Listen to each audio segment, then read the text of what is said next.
കണ്ണ് ഉറക്കുക എന്ന് പറഞ്ഞാൽ കണ്ണുറച്ചു കഴിഞ്ഞാൽ കണ്ണിൽ നിന്ന് കണ്ണുനീര് വരില്ല.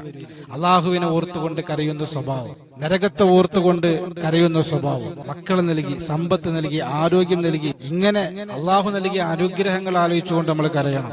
പരിശുദ്ധമായ ഹദീസിൽ കാണാം, ഒരു മനുഷ്യൻ പടച്ച തമ്പുരാനെ ഓർത്ത് കരഞ്ഞാൽ അത് അള്ളാഹു നൽകിയ അനുഗ്രഹത്തിന്റെ പേരിലോ അല്ലെങ്കിൽ ശിക്ഷയുടെ പേരിലോ കരഞ്ഞു കഴിഞ്ഞാൽ ഒരു കണ്ണുനീർ തുള്ളി ഭൂമിയിലേക്ക് അടർന്നു വീണാൽ ആടിന്റെ അകടിൽ നിന്ന് കറന്നെടുത്ത പാല് തിരിച്ച് ആടിന്റെ അകടിലേക്ക് പ്രവേശിക്കാത്തതുപോലെ നരകം ഹറാമാണ് എന്ന് മുഹമ്മദ് മുസ്തഫ സല്ലല്ലാഹു അലൈഹി വസല്ലമ തങ്ങൾ അവിടുന്ന് പഠിപ്പിക്കുകയാണ്.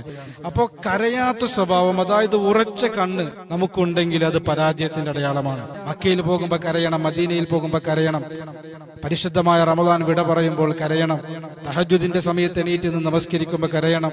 ഈ സമയങ്ങളിലൊക്കെ കരഞ്ഞിട്ടില്ലേ പിന്നെ എപ്പോഴാണ് നമ്മൾ കരയുക?